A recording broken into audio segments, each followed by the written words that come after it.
नमस्कार विद्यार्थी मित्रांनो, पुन्हा एकदा आपल्या सगळ्यांचं स्वागत आहे। तर आज आपण विज्ञान विषयात 30 मार्क्स अगदी सहज आणि सोपे कसे मिळतील यावर चर्चा करणार आहोत। तर विज्ञान पास होणं काही अवघड नाही, फक्त 30 ते 35 मार्क्स सहजरित्या आपण मिळवू शकतो। उशीर न करता मेन टॉपिककडे आपण आज वळूया। तर सर्वप्रथम तुम्हाला हे सूत्र लक्षात ठेवायला पाहिजे। आकृत्याला 14 मार्क्स आहेत, नियम व सूत्राला 4 मार्क्स परीक्षेला पडतात, फरक 2 मार्क्स, उपयोग 4 मार्काचे परीक्षेला पडतात, समीकरण समतोल करणं हे 4 मार्काला असतं, कार्बन व संयुग, रेणू व रचनासूत्र असे एकूण 32 ते 35 मार्क्स तुम्ही याच्यावरून घेऊ शकता। यानंतर आपण थोडा आकृत्यावरती प्रकाश टाकूया, कारण आपण वर्षभर आकृत्या प्रॅक्टिस केलेल्याच आहेत। एकूण 20 ते 22 आकृत्या आहेत। त्या 22 आकृत्यापैकी कुठल्याही 2-3 आकृत्या किंवा 4सुद्धा पडू शकतात। 12 ते 14 मार्क्स जे असतात जवळजवळ ते कौशल्यावर आधारित असतात, म्हणजेच आकृत्या पडत असतात। तर त्यामुळं ह्या आकृत्या ज्या आहेत तुम्ही पुन्हा पुन्हा त्याचं रिव्हिजन करून घेणं गरजेचं आहे। आकृत्या काढत असताना बऱ्याच वेळा प्रश्न काय केलं जातं, थोडंसं क्लिष्ट म्हणजे ट्विस्ट करून विचारलं जातं। त्यामुळं परफेक्ट ते कुठली आकृती आहे जे परीक्षेला विचारलेली आहे त्याचं ज्ञान झाल्यानंतरच आकृती काढून घ्या। हा जो व्हिडिओ आहे जवळजवळ 30 ते 35 मार्क कसं कव्हर करता येतील हे गृहीत धरून व्हिडिओ बनवलेला आहे। त्यामुळं व्हिडिओ थोडासा लांब होईल, तरी पूर्ण शेवटपर्यंत बघा, नक्कीच तुम्ही 35 मार्क मिळवू शकता। तर आपण वेळ न घेता सुरू करूया। नियम जे आहेत, पहिला नियम आपल्याला अभ्यास काय करायचा आहे, ओहमचा नियम। जेव्हा तापमान स्थिर असते तेव्हा धातूच्या तारेमधून वाहणारी विद्युतधारा ही त्या तारेच्या टोकामधील विभवांतराच्या समप्रमाणात असते। याचं जे सूत्र आहे V बरोबर IR आहे। याच्यानंतर दुसरा जो नियम आहे जूलच्या उष्णतेचा नियम, रोधकात निर्माण झालेली उष्णता दिलेल्या रोधासाठी विद्युतधारेच्या वर्गाच्या समप्रमाणात दिलेल्या विद्युतधारेच्या रोधाच्या समप्रमाणात आणि रोधामधून वाहणाऱ्या विद्युतधारेच्या वेळेच्या समप्रमाणात असते। याचं सूत्र काय आहे, H बरोबर I चा वर्ग RT। तिसरा नियम आहे स्नेलचा नियम, आपाती कोन व अपवर्तन कोन यांचे साइनचे गुणोत्तर दिलेल्या प्रकाशाच्या रंगाला व दिलेल्या माध्यमाच्या जोडीला स्थिर असते। या नियमाला स्नेलच्या अपवर्तनाचा नियम असे म्हणतात। साइन I भागिले साइन R बरोबर स्थिरांक। यानंतर उजव्या हाताच्या अंगठ्याचा नियम, उजव्या हाताच्या अंगठा ताठ ठेवून इतर बोटे विद्युत वाहकाभोवती लपेटलेली आहेत अशी कल्पना करा। तेव्हा अंगठा ही विद्युत प्रवाहाची दिशा दाखवतो, तर लपेटलेली बोटे हे चुंबकीय क्षेत्राची दिशा दाखवतात। पुढील नियम आहे फ्लेमिंगच्या उजव्या हाताचा नियम। उजव्या हाताचा अंगठा, तर्जनी व मधले बोट अशा प्रकारे ताणा की ते एकमेकांना लंब असतील, त्यावेळी तर्जनी चुंबकीय क्षेत्राची दिशा, अंगठा वाहकाच्या गतीची दिशा, तर मधले बोट विद्युत प्रवाहाची दिशा दर्शवतात। पुढील नियम आहे फ्लेमिंगचा डाव्या हाताचा नियम। डाव्या हाताचा अंगठा, तर्जनी, मधले बोट अशा प्रकारे ताणा की ते एकमेकांना लंब असतील, त्यावेळी तर्जनी चुंबकीय क्षेत्राची दिशा, मधले बोट विद्युत प्रवाहाची दिशा व अंगठा गतीची दिशा दर्शवतो। पुढील नियम आहे मॅक्सवेलचा कॉर्कस्क्रू नियम। उजव्या हाताचा नियम वापरून तारेच्या प्रत्येक भागात असणाऱ्या विकर्ष रेषा या वर्तुळाकार वलयामध्ये एकाच दिशेने असतात। यानंतर डॉबर्नरचा त्रिसंग नियम आहे, समान गुणधर्म असलेल्या 3 मूलद्रव्यांचा एक गट केला असता व त्याची मांडणी अणुवस्तुमानाच्या अंकाच्या चढत्या क्रमाने केली असता मधल्या मूलद्रव्यांचा अणुवस्तुमानांक हा इतर 2 मूलद्रव्यांच्या अणुवस्तुमानांचा सरासरी असतो। पुढील नियम आहे न्यूलँडचा अष्टक नियम। मूलद्रव्यांची मांडणी त्यांच्या अणुवस्तुमानांकाच्या चढत्या क्रमांकाने केली असता 8व्या मूलद्रव्यांचे गुणधर्म हे पहिल्या मूलद्रव्यांच्या गुणधर्मासारखे असतात। पुढील नियम आहे मेंडलीवचा आवर्तन नियम। मूलद्रव्यांचे गुणधर्म हे त्यांच्या अणुवस्तुमानांकाचे आवर्तफल असतात। मी धन्यवाद देतो श्रीमती MD देसाई ज्यांनी ही PDF तयार केली होती। धन्यवाद मॅडम। यानंतर आपण पुढे जाणार आहोत मोसोलेचा नियम किंवा आधुनिक आवर्तन नियम। मूलद्रव्यांचे गुणधर्म हे त्यांच्या अनुक्रमांकाचे आवर्तफल असतात। पुढील नियम आहे वस्तुमानाच्या अविनाशत्वाचा नियम। रासायनिक अभिक्रियेमधील उत्पादिते व त्यांच्या मूलद्रव्यांचे एकूण वस्तुमान हे अभिक्रियाकारकामधील मूलद्रव्यांच्या एकूण वस्तुमाना एवढे असते। रासायनिक अभिक्रियेमध्ये वस्तुमानाची निर्मिती अथवा नाश होत नाही। पुढील नियम प्रकाशाच्या अपवर्तनाचे नियम। पहिला नियम काय सांगतो, अपाती किरण, अपवर्तित किरण आणि दोन पारदर्शक माध्यमांना जोडणाऱ्या पृष्ठभागाजवळील अपाती बिंदूवरील स्तंभिका हे सर्व एकाच प्रतलात असतात। दुसरा नियम अपाती कोन व अपवर्तन कोन यांचे साइनचे गुणोत्तर दिलेल्या प्रकाशाच्या रंगाला व दिलेल्या माध्यमाच्या जोडीला स्थिर असते। प्रकाशाच्या अपवर्तनाचे नियम। पहिला अपाती कोन व परावर्तित कोन समान असतात। दुसरा अपाती किरण, परावर्तित किरण आणि स्तंभिका एकाच प्रतलामध्ये असतात। यानंतर आता आपण नियम पूर्ण संपवलेला आहोत।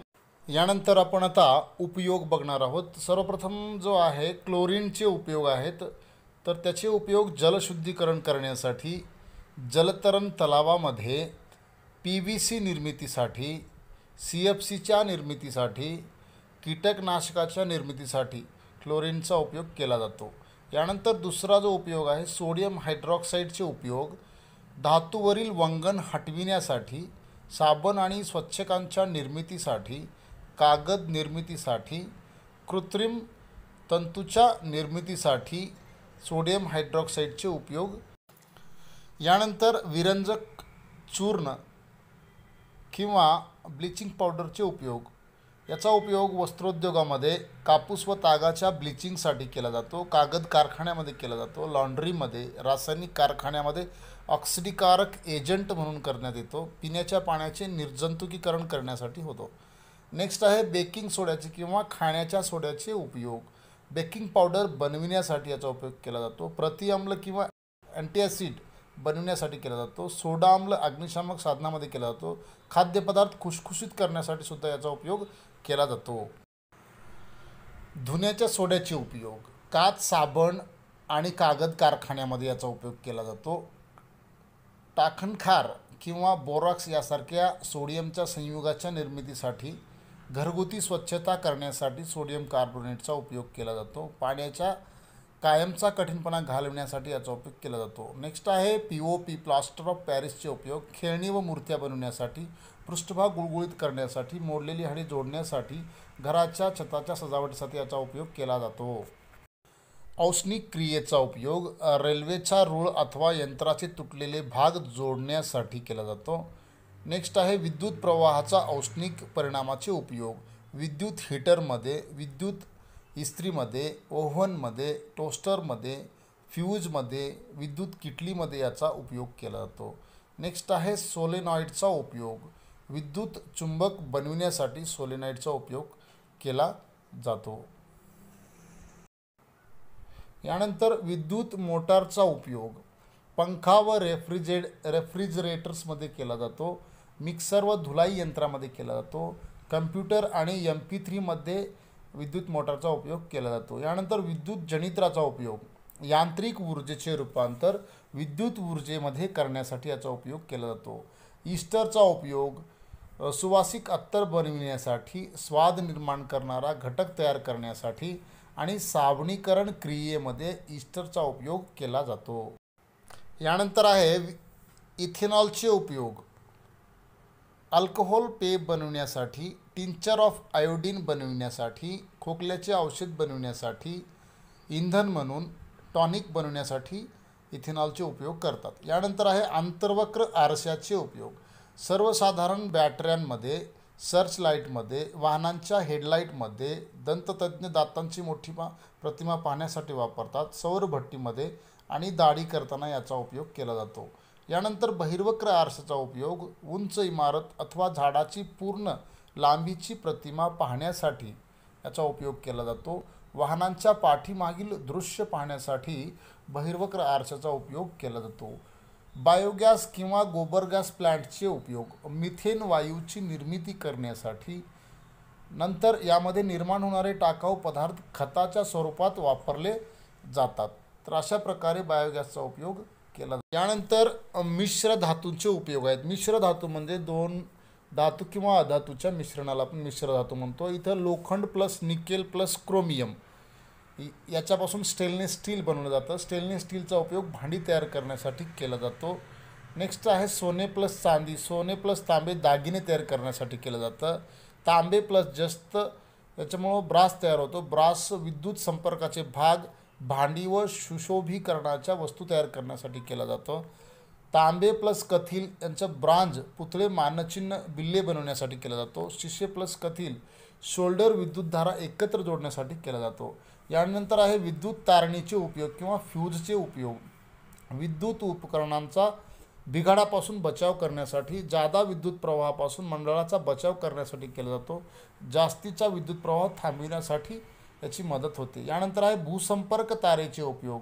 विद्युत उपकरणे हाताळणाऱ्या जबरदस्त विद्युत धक्क्यापासून वाचविते. विद्युत उपकरणांच्या सुरक्षिततेसाठी उदाहरणार्थ विद्युत इस्त्री, रोस्टर, रेफ्रिजरेटरमध्ये याचा उपयोग केला जातो. यानंतर आता आपण सर्व गुणधर्माचा अभ्यास या ठिकाणी करणार आहोत. सर्वप्रथम आहे आयनिक संयुगाचे गुणधर्म. आयनिक संयुगे ही स्फटिक स्वरूपात असतात, कठीण असतात, पण दाब दिल्यावरती ठिसूळ असल्याने त्यांचे तुकडे होतात. यांचा उत्कलन बिंदू आणि विलय बिंदू उच्च असतो. यांच्यामध्ये आयनिक बंध असतो. यांच्या द्रावणातून विद्युतधारा वाहते, पण ते धन अवस्थेत असताना त्यातून विद्युतधारा वाहत नाही. पाण्यामध्ये विरघळतात, राखेल अथवा पेट्रोलमध्ये विरघळत नाहीत. आंतर आयनिक आकर्षण तोडण्यासाठी जास्त ऊर्जेची गरज असते. यानंतर आहे विकर्ष रेषांचे गुणधर्म. विकर्ष रेषा उत्तर ध्रुवाकडून दक्षिण ध्रुवाकडे जातात. या रेषा एकमेकांना छेदत नाहीत. चुंबकाच्या आत विकर्ष रेषाची दिशा दक्षिण ध्रुवाकडून उत्तर ध्रुवाकडे असते. चुंबकाच्या जवळ विकर्ष रेषातील अंतर अत्यंत कमी असते. चुंबकापासून जसजसे दूर जावे तसतसे त्याच्यातील अंतर वाढते. यानंतर उत्तम इंधनाचे गुणधर्म. ऊर्जा मूल्य जास्त असावे. इंधनाची वाहतूक करणे सोयीस्कर असावे. प्रदूषण निर्माण होऊ नये. इंधन स्वस्त असावे. सहज उपलब्ध असावे. यानंतर मिश्र धातूंचे गुणधर्म. उच्च उत्कलन बिंदू असतो, उच्च विलय बिंदू असतो, सामान्यतः गंजत नाही. हे मिश्र धातूंचे गुणधर्म आहेत. यानंतर सौर ऊर्जेचे फायदे. ही ऊर्जा पुनर्भव आहे, प्रदूषण होत नाही. सौर ऊर्जा पृथ्वीवरील जास्तीत जास्त भागामध्ये उपलब्ध असते. खूप लांब, दुर्गम, लहान खेड्यामध्ये किंवा विरळ वस्तीमध्ये जास्त उपयुक्त असते. चलित भाग नसतात. काळजी घेण्याची गरज नसते. कृत्रिम उपग्रहांना ऊर्जा पुरवठा करण्यासाठी उपयुक्त असतात. यानंतर रासायनिक समीकरणाच्या लेखनाचे फायदे कोणते. रासायनिक क्रिया संक्षिप्त रूपात लिहिता येते. रासायनिक अभिक्रियेत भाग घेणाऱ्या पदार्थाची नावे समजतात. उत्पादितांची नावे समजतात. समीकरण संतुलित करण्यास सोपे जाते. यानंतरचा जो पुढला पॉईंट आहे तोटे आहेत. जीवाश्म इंधनाचे तोटे. जीवाश्म इंधनाचा साठा मर्यादित आहे. जीवाश्म इंधने अपुनर्भव आहेत. हवेचे प्रदूषण होते. आम्ल वर्षा होण्यासाठी कारणीभूत असतात. पाणी आणि मृदा साधन संपत्तीवर परिणाम होते. हरितगृह परिणामाला कारणीभूत असतात.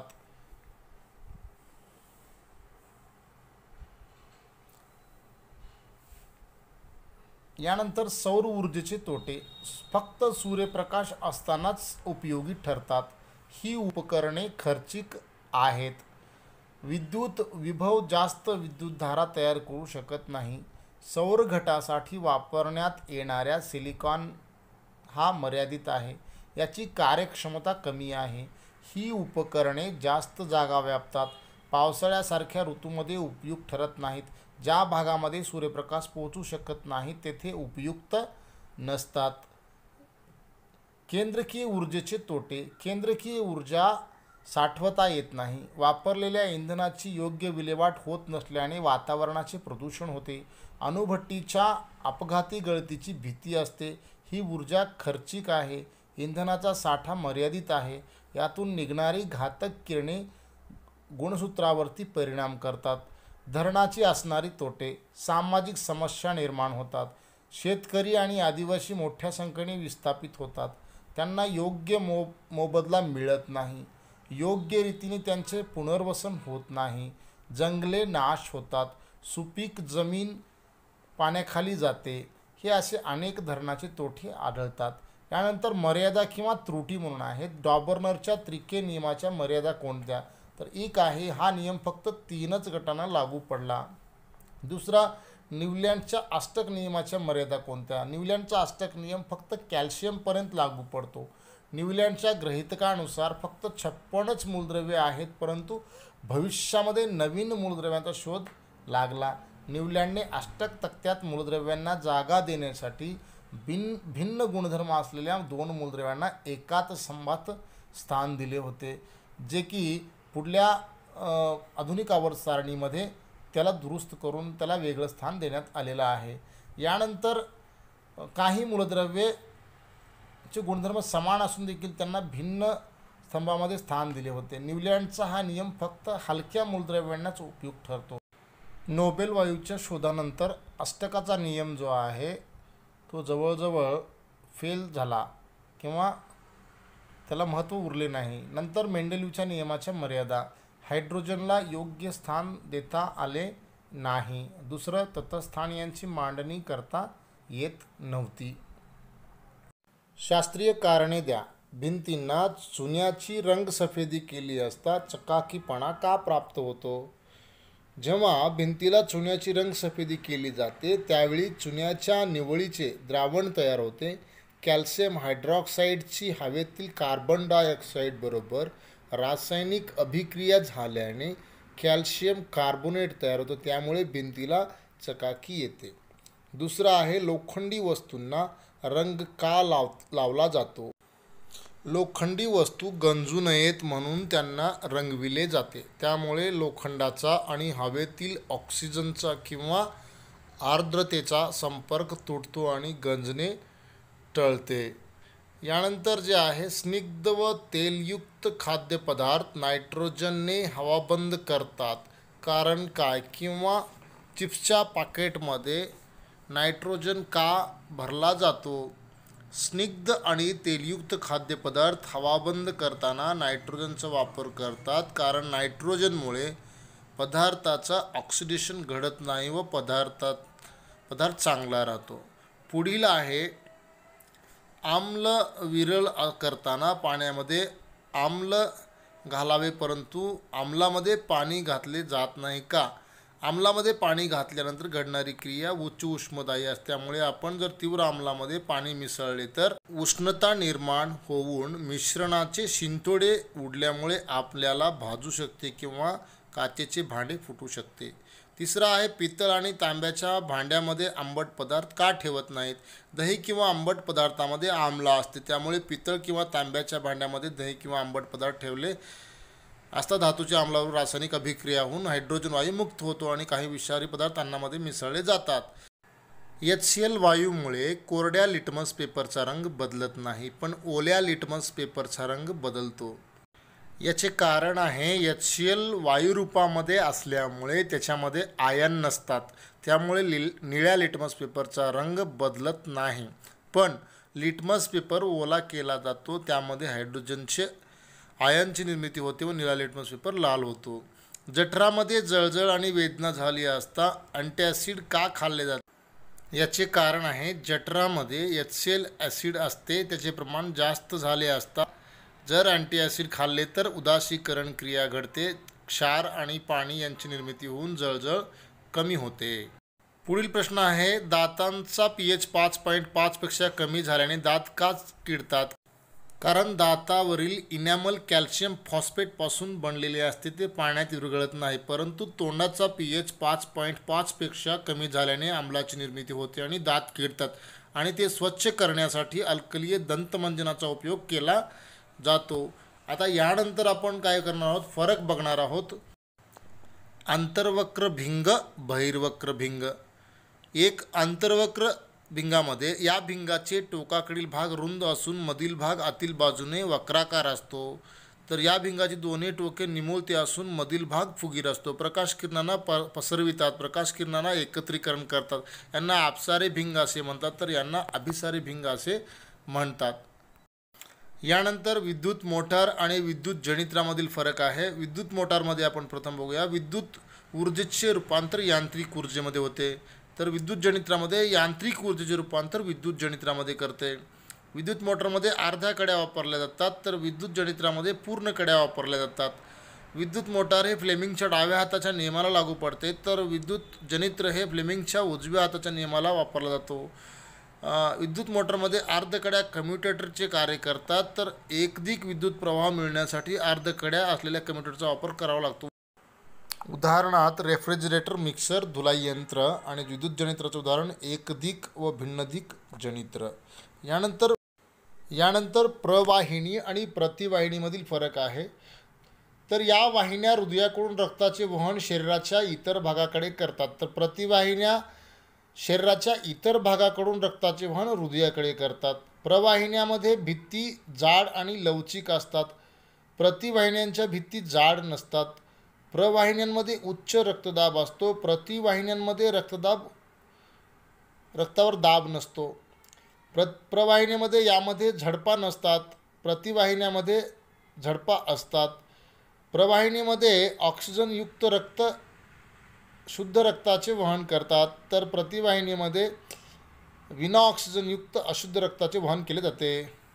यानंतर आहे ऑक्सिश्वसन आणि विनॉक्सिश्वसन. ऑक्सिश्वसनमध्ये ऑक्सिजनची गरज असते, तर विनॉक्सिश्वसनमध्ये ऑक्सिजनची गरज नसते.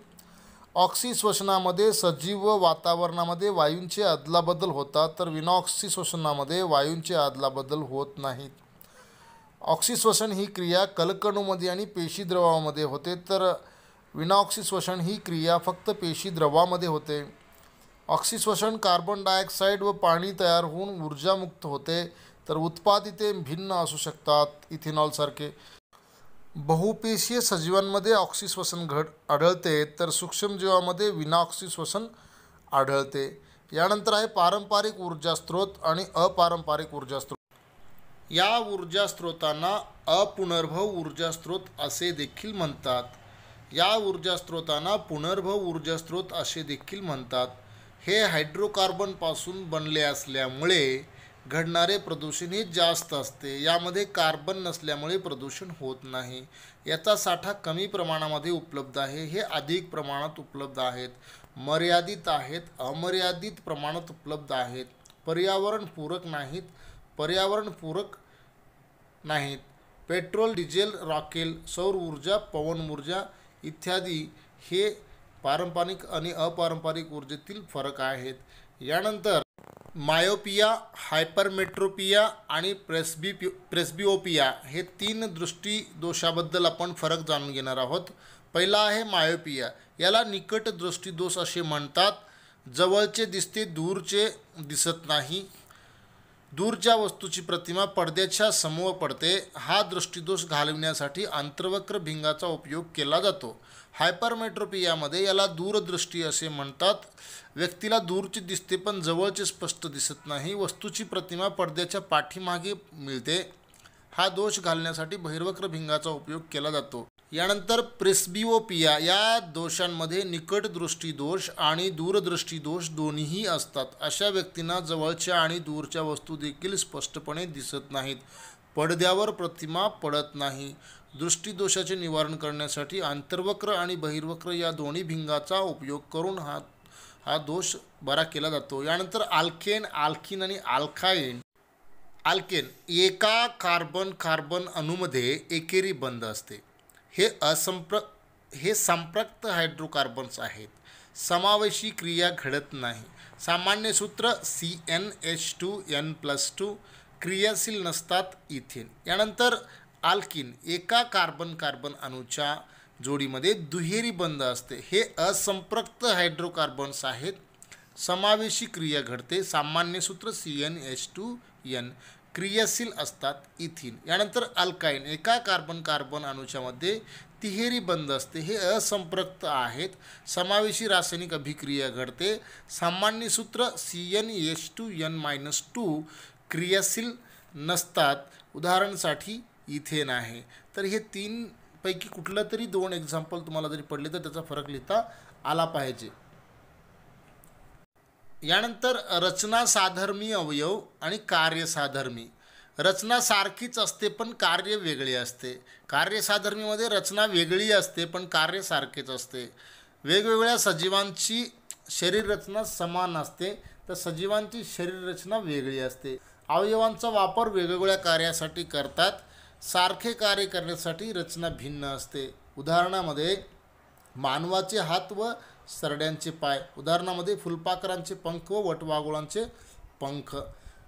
यानंतर संपृक्त हायड्रोकार्बन्स आणि असंपृक्त हायड्रोकार्बन्स. यातील सर्व कार्बन कार्बन अणूमध्ये एकेरी बंध असते तर कार्बन कार्बन अणूमध्ये दुहेरी अथवा तिहेरी बंध आढळते. क्रियाशील नसतात, हे क्रियाशील असतात.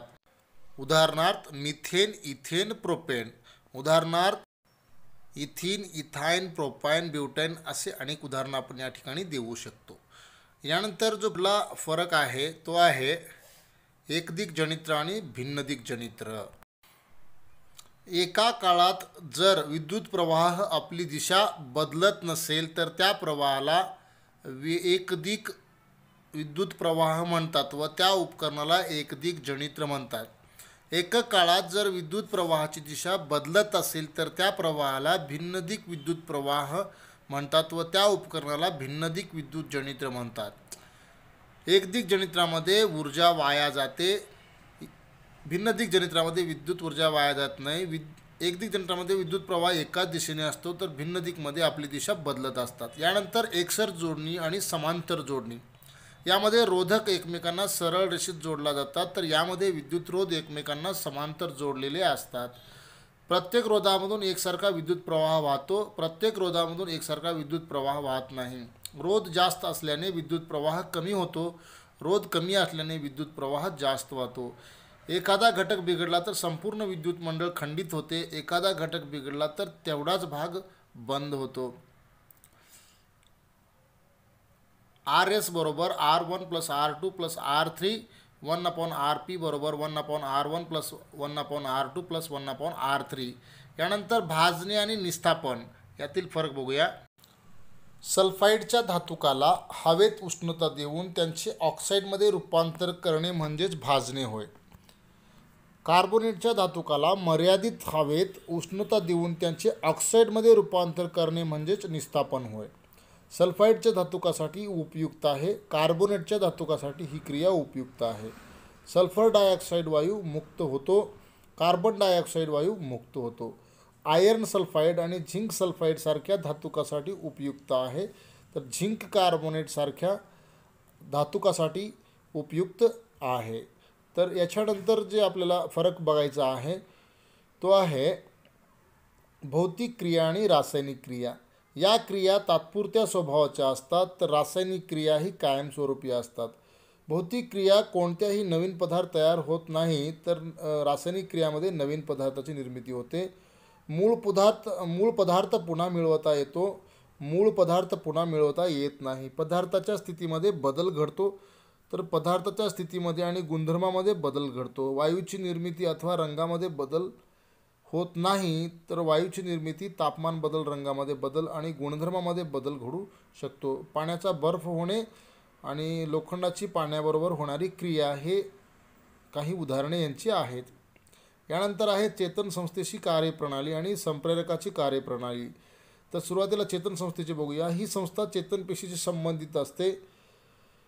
संदेश विद्युत उद्दीपनाच्या स्वरूपात असतात. संदेश चेतन संस्थामार्फत पाठविले जातात. तात्पुरता परिणाम घडतो. संदेश अतिशय जलद पाठविला जातो.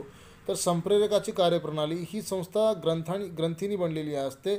संदेश रासायनिक स्वरूपात असतात. संदेश रक्तामार्फत पाठविले जातात. परिणाम तर जास्त कालावधीपर्यंत असतो. संदेशाच्या वहनासाठी जास्त कालावधी लागतो. यानंतर पुढला जो फरक आहे तो आहे फुफ्फुसातील वायुकोश आणि मूत्रपिंडातील नेफ्रॉन. तर वायुकोशाबद्दल अगोदर आपण बघूया. वायुकोश हे आकाराने लहान फुग्यासारखे असून ते फुफ्फुसामध्ये असतात. वायुकोशाच्या भौतिकेवरती केशवाहिन्यांचे जाळे असते. ऑक्सिजन आणि कार्बन डायऑक्साईडची अदलाबदल होते.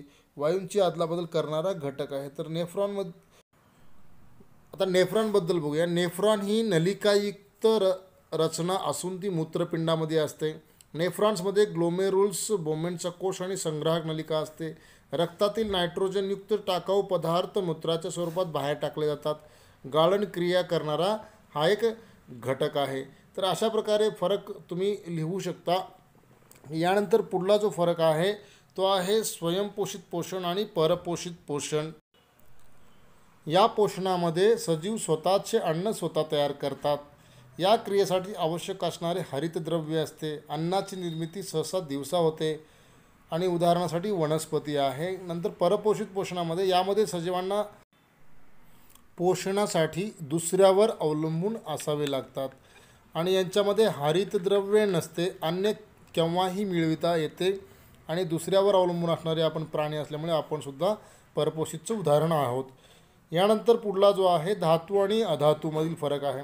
सर्वप्रथम आपण धातूबद्दल बघूया. धातू हे विद्युत दहनभारित असतात. धातू सौम्य आम्लाबरोबर हायड्रोजन वायू निर्माण करतात. धातू आयनिक बंध निर्माण करतात. धातू पाण्याबरोबर क्रिया करून ऑक्साईड आणि हायड्रॉक्साईड तयार करतात. उदाहरणासाठी सोडियम आहे. त्यानंतर अधातूबद्दल या. अधातू हे विद्युत ऋण भारित असतात. अधातू सौम्य आम्लाबरोबर क्रिया करून हायड्रोजन वायूची निर्मिती करत नाहीत. अधातू सहसंयोजी बंधाची निर्मिती करतात. अधातू पाण्याबरोबर क्रिया करीत नाहीत. उदाहरणासाठी कार्बन.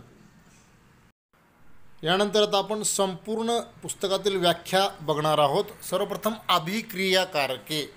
रासायनिक अभिक्रियेत भाग घेणाऱ्या पदार्थांना अभिक्रियाकारके असे म्हणतात. उत्पादिते. रासायनिक अभिक्रियेनंतर तयार होणाऱ्या नवीन पदार्थाला उत्पादिते असे म्हणतात. संयोग अभिक्रिया. ज्या रासायनिक अभिक्रियेमध्ये 2 किंवा जास्त अभिक्रियाकारकापासून एकच उत्पादिते मिळते त्याला संयोग अभिक्रिया असे म्हणतात. अपघटन अभिक्रिया. ज्या रासायनिक अभिक्रियेमध्ये एकाच अभिक्रियाकारकापासून अपघटन होऊन 2 किंवा अधिक साध्या उत्पादितामध्ये रूपांतर होते यालाच अपघटन अभिक्रिया असे म्हणतात. विस्थापन अभिक्रिया. ज्या रासायनिक अभिक्रियेमध्ये जास्त क्रियाशील मूलद्रव्ये कमी क्रियाशील मूलद्रव्यांना विस्थापित करतात त्या रासायनिक क्रियेला विस्थापन अभिक्रिया असे म्हणतात. दुहेरी विस्थापन अभिक्रिया. ज्या रासायनिक अभिक्रियेमध्ये आयनाची अदलाबदल होते त्यांना दुहेरी विस्थापन अभिक्रिया असे म्हणतात. विस्थापन अभिक्रिया. ज्या रासायनिक अभिक्रियेमध्ये हे झालेलं आहे. नंतर 7वी जी रासायनिक अभिक्रिया आहे उष्मदायी किंवा उष्णताजनक रासायनिक अभिक्रिया. जी रासायनिक अभिक्रिया घडत असताना उष्णता निर्माण होते त्याला उष्मदायी किंवा उष्णताजनक रासायनिक अभिक्रिया असे म्हणतात. उष्माग्रही रासायनिक अभिक्रिया. जी रासायनिक अभिक्रिया घडण्यासाठी उष्णतेची गरज लागते त्या रासायनिक अभिक्रियेला उष्माग्रही रासायनिक अभिक्रिया म्हणतात. नेक्स्ट गंजणे किंवा क्षरण ज्याला म्हणतो. जेव्हा एखादा धातू, हवा, आर्द्रता, रसायने यांच्या सान्निध्यामध्ये येतो त्यावेळी रासायनिक अभिक्रिया घडून त्यांचे ऑक्सिडेशन होते व तपकिरी रंगाचा पदार्थ तयार होतो यालाच गंजणे म्हणतात. खवटपणा. जेव्हा स्निग्ध पदार्थ किंवा तेलकट पदार्थाचे ऑक्सिडेशन होते तेव्हा त्याचा वास व चवही बदलते आणि ते खाण्यास अयोग्य बनतात यालाच खवटपणा असे म्हणतात. यानंतर दर्शक. संयुगाचे आम्ल किंवा अल्कली गुणधर्म काही नैसर्गिक किंवा रासायनिक पदार्थाच्या सहाय्याने दर्शवितात यांना दर्शक म्हणतात. उदासीकरण. ज्या रासायनिक अभिक्रियेमध्ये आम्ल आणि अल्कली यांच्यामध्ये रासायनिक क्रिया होऊन क्षार आणि पाणी तयार होते त्या क्रियेला उदासीकरण क्रिया म्हणतात. सौम्यता किंवा विरलता. पाण्यामध्ये आम्ल आणि अल्कली मिसळल्यास आयनांची तीव्रता प्रति एकक आकारमानांना कमी होते या प्रक्रियेला सौम्यता किंवा विरलता म्हणतात. PH scale. द्रावणातील हायड्रोजन यांची तीव्रता मोजण्यासाठी वापरण्यात येणाऱ्या मापन पद्धतीला पीएच स्केल असे म्हणतात. प्रबल आम्ल. जी आम्ले द्रावणामध्ये जास्त प्रमाणात हायड्रोजन आयनची निर्मिती करतात त्यांना प्रबल आम्ल असे म्हणतात. दुर्बल आम्ल. जी आम्ले त्यांच्या द्रावणामध्ये हायड्रोजन आयनची निर्मिती कमी प्रमाणात करताना दुर्बल आम्ल असे म्हणतात. यानंतर आम्लवर्षा. ज्या पावसाचा pH 5.6 पेक्षा कमी असतो त्याला आम्लवर्षा असे म्हणतात. प्रबल अल्कली. जी अल्कली त्यांच्या द्रावणामध्ये जास्त प्रमाणात OH- आयनची निर्मिती करतात त्यांना प्रबल अल्कली असे म्हणतात. दुर्बल अल्कली. जी अल्कली त्यांच्या द्रावणामध्ये जास्त प्रमाणात OH- यांची निर्मिती करतात त्यांना प्रबल अल्कली असे म्हणतात. वर्धनीयता. ज्या पदार्थांना ठोकून पत्रा बनविता येतं त्यांना गुणधर्माला आपण वर्धनीयता असे म्हणतो. तन्यता. जेव्हा पदार्थापासून तार बनविता येते तेव्हा त्यांच्या गुणधर्माला आपण तन्यता असे म्हणतो.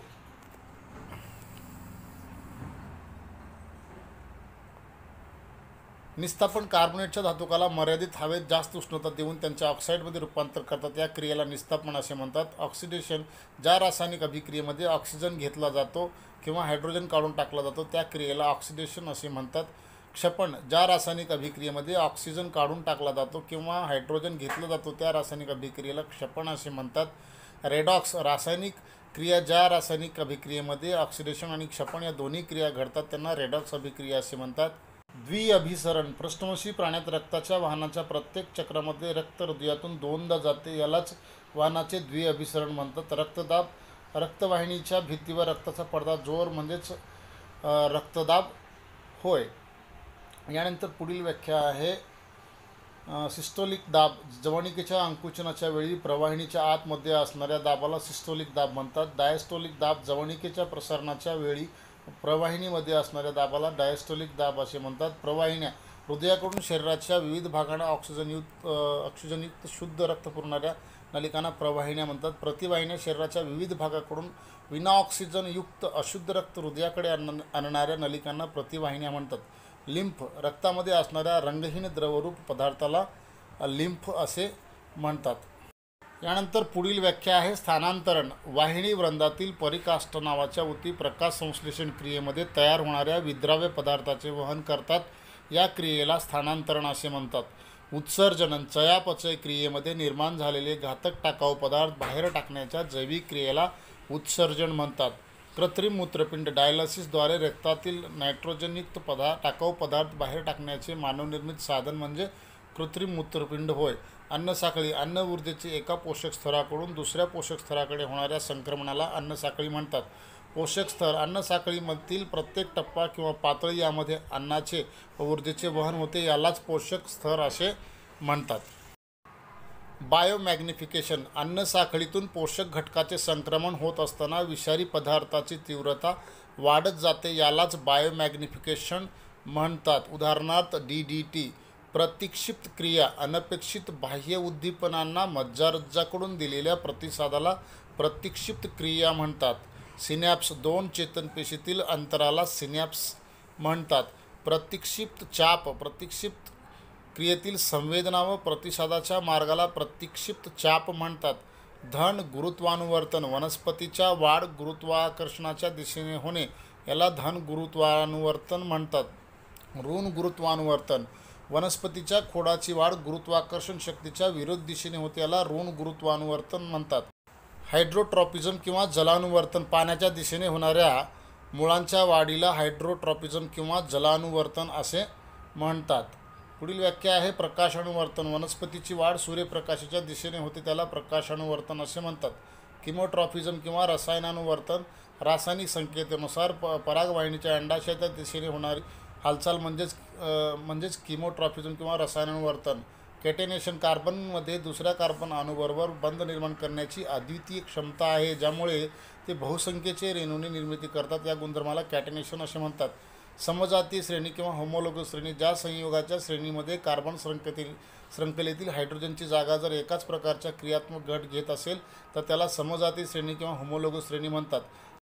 समावेशी अभिक्रिया, असंपृक्त हायड्रोकार्बनमध्ये पॅलेडियम किंवा निकेल यासारख्या उत्प्रेरकांच्या उपस्थितीमध्ये हायड्रोजन वायू जाऊ दिला असता संपृक्त हायड्रोकार्बनमध्ये रूपांतर होणे यालाच समावेशी अभिक्रिया किंवा हायड्रोजिनेशन असे म्हणतात. पर्यायी अथवा प्रतिस्थापन रासायनिक क्रिया, सूर्यप्रकाशाच्या सान्निध्यात हायड्रोकार्बनमध्ये जलद रासायनिक क्रियेत क्लोरीन अणू हायड्रोजन अणूंना एक एक करत विस्थापित करतो, याला पर्यायी किंवा प्रतिस्थापन रासायनिक क्रिया म्हणतात.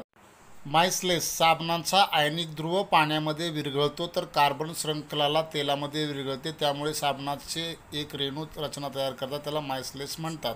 द्विविभाजन, अमिबासारख्या आदिजीवामध्ये एक विशिष्ट दोन समान भाग होऊन नवीन सजीवांची उत्पत्ती होते, याला द्विविभाजन असे म्हणतात. त्यानंतर बहुविभाजन, प्लाझ्मोडियम सारख्या सजीवांमध्ये पेशीचे विभाजन एकाच वेळी पुष्कळ वेळा होते आणि असंख्य संतती पेशी निर्माण होतात, याला बहुविभाजन असे म्हणतात. खंडीभवन, शेवाळासारख्या सजीवांमध्ये तंतूचे लहान लहान तुकडे अथवा खंड होतात आणि प्रत्येक खंड नवीन तंतूप्रमाणे वाढतो, याला खंडीभवन असे म्हणतात. पुनरुद्भवन प्लॅनेरियासारख्या सजीवांमध्ये आपल्या शरीराच्या तुकड्यांपासून नवीन सजीवांची निर्मिती करण्याची क्षमता असते, याला आपण पुनरुद्भवन असे म्हणतो. हायड्रामध्ये शरीराच्या एखाद्या ठराविक जागी पेशीचे पुन्हा पुन्हा विभाजन होऊन त्या ठिकाणी एक फुगीर भाग म्हणजेच मुकुल बाहेर पडतो आणि हाच मुकुल पुन्हा एक स्वतंत्र सजीव म्हणून जगतो, याला मुकुलायन असे म्हणतात. शाकीय प्रजनन. योग्य परिस्थितीमध्ये बऱ्याच वनस्पतीच्या मूळ, खोड आणि पाने यासारख्या भागांपासून स्वतंत्र नव्या वनस्पतींची निर्मिती होते, याला शाकीय प्रजनन म्हणतात. उदाहरणार्थ पर्णकुटी. उत्क्रांती. काळानुसार व बाह्य परिस्थितीनुसार गुणसूत्रांमध्ये हळूहळू घडत जाणाऱ्या दीर्घकालीन बदलांना उत्क्रांती असे म्हणतात. यानंतर गोलीय. आरशाचा बाहेरील किंवा आतील वक्राकार भाग परावर्तक असतो, त्याला गोलीय असे म्हणतात. अंतर्वक्र आरसा. ज्या गोलीय आरशाचा आतील भाग परावर्तक असतो त्याला अंतर्वक्र आरसा म्हणतात. बहिर्वक्र आरसा. ज्या गोलीय आरशाचा बाहेरील भाग परावर्तक असतो त्याला बहिर्वक्र असे म्हणतात. आरशाचे वक्रता केंद्र. गोलीय आरशाच्या परावर्तन पृष्ठभाग हा गोलाचा एक भाग असतो, त्या गोलाला केंद्रबिंदू असतो, त्या बिंदूला गोलीय आरशाचे वक्रता केंद्र म्हणतात. वक्रता त्रिज्या. गोलीय आरशाच्या त्रिज्येला आरशाची वक्रता त्रिज्या म्हणतात. मुख्य अक्ष. गोलीय आरशाच्या मध्य वक्रता केंद्रातून जाणाऱ्या सरळ रेषेला मुख्य अक्ष म्हणतात. अंतर्वक्र आरशाची मुख्य नाभी. परावर्तित किरण अंतर्वक्र आरशाच्या मुख्य अक्षावरील एका बिंदूत मिसळतात किंवा छेदतात, त्या बिंदूला अंतर्वक्र आरशाची मुख्य नाभी म्हणतात. नाभी अंतर. गोलीय आरशाचे मुख्य नाभी व मध्य यामधील अंतराला नाभी अंतर असे म्हणतात. अंतर्वक्र भिंग. ज्या भिंगाची दोन्ही टोकाकडील भाग मधील भागापेक्षा फुगीर असतात त्यांना अंतर्वक्र भिंग म्हणतात. भिंगाचे वक्रता केंद्र. बहिर्वक्र किंवा अंतर्वक्र भिंगांना दोन गोलीय पृष्ठभाग असतात. प्रत्येक पृष्ठभाग हा गोलाचा एक भाग असतो, त्या गोलाच्या केंद्राला भिंगाचे वक्रता केंद्र असे म्हणतात. भिंगाचा मुख्य अक्ष. भिंगाच्या दोन वक्रता केंद्रामधून जाणाऱ्या काल्पनिक रेषेला भिंगांना मुख्य अक्ष म्हणतात. अपेर्चर. गोलीय भिंगाच्या गोलाकार भागाच्या व्यासाला अपेर्चर असे म्हणतात. भिंगाचे सामर्थ्य. नाभी अंतराच्या व्यस्तांकाला भिंगाचे सामर्थ्य असे म्हणतात, त्याचे एकक डायप्टर आहे. समायोजन शक्ती. योग्य केंद्रांतर करून घेण्याच्या डोळ्यातील भिंगाच्या क्षमतेला समायोजन असे म्हणतात. टिंडाल परिणाम. जेव्हा प्रकाश किरण कलेली माध्यमातून प्रवास करतात तेव्हा ते विखुरले जातात आणि त्यांचा मार्ग आपल्याला दिसतो, या परिणामाला टिंडाल परिणाम असे म्हणतात. शास्त्रीय कारणे आहेत, हे मागे जे पूर्ण झालेले नव्हते. शाळेतील घंटा धातूपासून का बनवतात? धातू हे कठीण असून त्यांच्यामध्ये नादमय हा गुणधर्म आढळतो, यासाठी त्यांचा उपयोग शाळेची घंटा बनवण्यासाठी होतो. सोडियम धातू रॉकेलमध्ये का बुडवून ठेवतात? कारण सोडियम धातू हवेमध्ये उघडा ठेवला असता तो जास्त क्रियाशील असल्याने हवेतील ऑक्सिजनबरोबर रासायनिक क्रिया होऊन तो पेट घेतो, परंतु रॉकेलबरोबर त्याची कोणतीच क्रिया घडत नाही म्हणून तो रॉकेलमध्ये ठेवला जातो. पुढील शास्त्रीय कारण आहे आयनिक संयुगांचा द्रवणांक किंवा उत्कलन बिंदू असतो. आयनिक संयुगातील आंतर आयनिक बंध तोडण्यासाठी जास्त ऊर्जेची गरज असते, कारण त्याला आकर्षण अधिक असते. लोखंडामध्ये कार्बन का मिसळला जातो? शुद्ध लोखंडाने अतिशय मऊ असते आणि गरम असताना ते सहज ताणता येते, परंतु त्यामध्ये कमी प्रमाणात कार्बन मिसळला तर कठीण आणि टणक बनते. शुद्ध स्वरूपातील सोन्यापासून दागिने का बनवत नाहीत? शुद्ध सोने हे खूपच मऊ असते, म्हणूनच ते दागिने बनवण्यासाठी योग्य नसते, कारण त्यामुळे त्यांना दिलेला आकार किंवा डिझाईन बदलते, म्हणून ते कठीण करण्यासाठी त्याच्यामध्ये चांदी अथवा तांबे घालून दागिने बनवले जातात. प्लॅटिनम, सोने आणि चांदीचा उपयोग दागिने तयार करण्यासाठी का करतात? प्लॅटिनम, सोने आणि चांदी याचा वापर दागिने बनवण्यासाठी करतात, कारण त्यात चकाकी असते आणि कमी क्रियाशील असतात, तंतुबोधशील असतात, त्याचप्रमाणे वर्धनेचा गुणधर्मसुद्धा असतो. पुढील आहे ॲल्युमिनियम. हा धातू जास्त क्रियाशील आहे, तरीसुद्धा याचा उपयोग स्वयंपाकघरातील भांडी तयार करण्यासाठी का करतात? ॲल्युमिनियम हा धातू जास्त क्रियाशील आहे, तरीसुद्धा याचा उपयोग स्वयंपाकघरातील भांडी तयार करण्यासाठी करतात, कारण ॲल्युमिनियम धातू हवेतील ऑक्सिजनबरोबर क्रिया करून ॲल्युमिनियम ऑक्साईड तयार करतो. हा ॲल्युमिनियम ऑक्साईडचा थर स्थिर असतो, त्यामुळे आतील ॲल्युमिनियमचा हवेशी संपर्क येत नाही. तसेच ॲल्युमिनियम वजनाने हलका आणि उष्णतेचा उत्तम वाहक आहे. पुढला प्रश्न आहे चकाकी नष्ट झालेली तांब्याची भांडी स्वच्छ करण्यासाठी लिंबू किंवा चिंचेचा रस वापरतात. या आंबट पदार्थांना भांडी स्वच्छ करण्यासाठी का वापरले जाते? कारण तांब्याची हवेतील कार्बन डायऑक्साईडबरोबर क्रिया होऊन कॉपर कार्बोनेट तयार होते आणि त्यामुळे तांब्याच्या भांड्याची चकाकी निघून जाऊन हिरवट रंगाचे आवरण तयार होते. लिंबू आणि चिंचेमध्ये असणाऱ्या आम्लाबरोबर कॉपरचे कार्बोनेट विरघळते, त्यामुळे ते पुन्हा चकाकतात.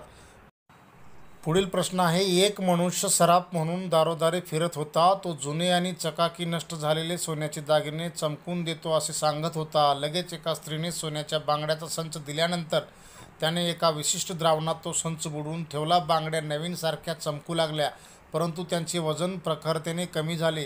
ती स्त्री नाराज झाली आणि नंतर शिल्लक वादविवाद घालून त्या सराफाला मार दिला. तुम्ही त्याने उपयोग केलेल्या द्रावणाचं स्वरूप शोधून काढू शकाल काय? कारण त्या व्यक्तीने वापरलेले द्रावण आम्लराज होते, जे हायड्रोक्लोरिक ॲसिड आणि नायट्रिक ॲसिड यांच्या 3:1 प्रमाणातून तयार केलेले होते. आम्लराजमध्ये सोने विरघळले, त्यामुळे सोन्याचे वजन कमी झाले होते.